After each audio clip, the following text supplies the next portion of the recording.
আমি আপনাদের অত্যন্ত আনন্দের সঙ্গে জানাচ্ছি যে আমাদের দলের ভারপ্রাপ্ত চেয়ারম্যান, আমাদের কোটি কোটি মানুষের সবচেয়ে প্রিয় মানুষ, এই দেশের গণমানুষের জনাব তারেক রহমান, আমাদের তিনি আগামী 25শে ডিসেম্বর, আমি আবার রিপিট করছি যে আগামী 25শে ডিসেম্বর ঢাকার মাটিতে আমাদের মাঝে এসে পৌঁছবেন। আমরা আমাদের দলের পক্ষ থেকে, সকলের পক্ষ থেকে আমরা তার এই আগমনকে শুধু স্বাগত নয়, আমরা আনন্দের সঙ্গে আমরা সমগ্র জাতিকে জানাতে চাই।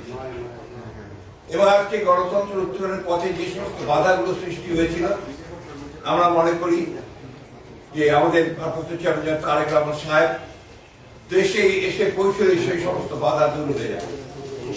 আপনারা জানেন যে একটা বৈঠক লন্ডনে যেটা সংঘটিত হয়েছিল, আমাদের ভারপ্রাপ্ত চেয়ারম্যান এবং বর্তমান প্রধান উপদেষ্টা লন্ডনে যে সভাটি হয়েছিল, সেই সভায় সিদ্ধান্ত হয়েছিল যে ফেব্রুয়ারি মাসের মধ্যবর্তী সময় নির্বাচন অনুষ্ঠিত হবে।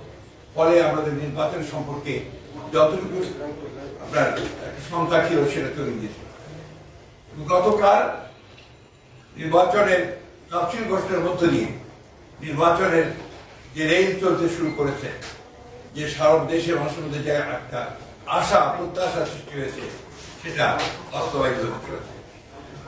আমরা আবারও আপনাদের জানতে চাই যে এই বিষয়টা আপনারা যথাযথ আপনার মূল্য দিয়ে আপনারা জাতির সামনে তুলে ধরবেন এবং একই সঙ্গে আমাদের ভারপ্রাপ্ত চেয়ারম্যানের আগমন যেন অত্যন্ত সুন্দর সুষ্ঠুভাবে হতে পারে সেই বিষয়ে আপনারা আমাদেরকে সহযোগিতা করবেন।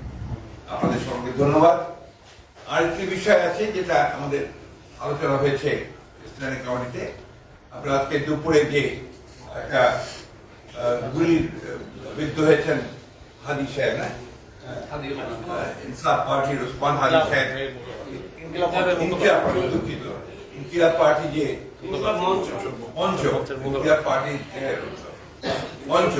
মঞ্চের সম্ভাব্য প্রার্থী তিনি গুলিবিদ্ধ হয়েছেন। এটা আমরা সাথে সাথে আমাদের ভারপ্রাপ্ত চেয়ারম্যান মহোদয় কন্ডেম করেছেন, পার্টির তরফ থেকে স্টেটমেন্ট দেওয়া হয়েছে, আমিও বলেছি। আমরা এটাকে সাথে সাথে নিন্দা জানিয়েছি এবং অতি দ্রুত যারা এই চেষ্টা করেছে অথবা আমরা গুলি করেছে তাদেরকে বের করে তদন্ত করে তাদেরকে আইনের আওতায় আনতে আমরা বলেছি। আমরা কথা বলেছি যে ঘটনা থেকে প্রমাণিত হয় যে সমস্ত অপশক্তি এই দেশে নির্বাচনকে বানচাল করার জন্য, নির্বাচনটাকে যাতে না হয় তারা সেই চেষ্টা করার জন্য যারা কাজ করছে, তাদের একটা চক্রান্ত বলে আমরা মনে করি। কিভাবে আমরা স্টেটমেন্ট দিয়েছি।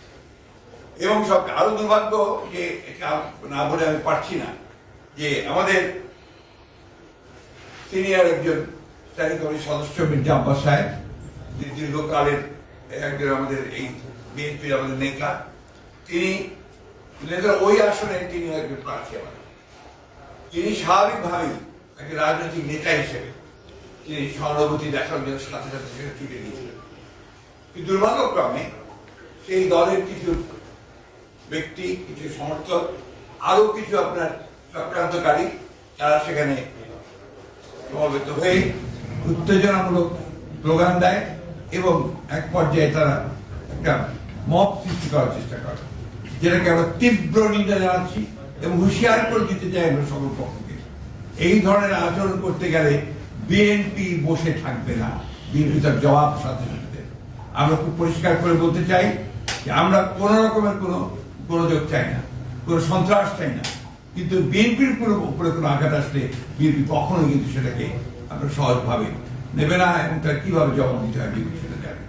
আমি তাই বলবো, এই সমস্ত মব সৃষ্টি করা না করে, উত্তেজনা সৃষ্টি না করে, নির্বাচনের পরিবেশকে বিনষ্ট না করে সবাই যেন তাদের যেটাকে আমরা বলি যে ফিরে আসে, তাদের সম্বিত ফিরে আসে এবং নির্বাচনে কিভাবে সুষ্ঠু হবে সেই কাজটা করার চেষ্টা করে। না হলে যেটা হবে সেটা হচ্ছে গণতন্ত্রের উত্তরের পথ ব্যাহত হবে, গণতন্ত্রের যাত্রা ব্যাহত হবে। আমি এই জন্য অনুরোধ করবো সকল মহলকে যে তারা যেন এই বিষয়টাকে অত্যন্ত গুরুত্ব দেয় এবং কোনো রকম উত্তেজনা সৃষ্টি না করে আপনারা তারা কাজ করে। ধন্যবাদ।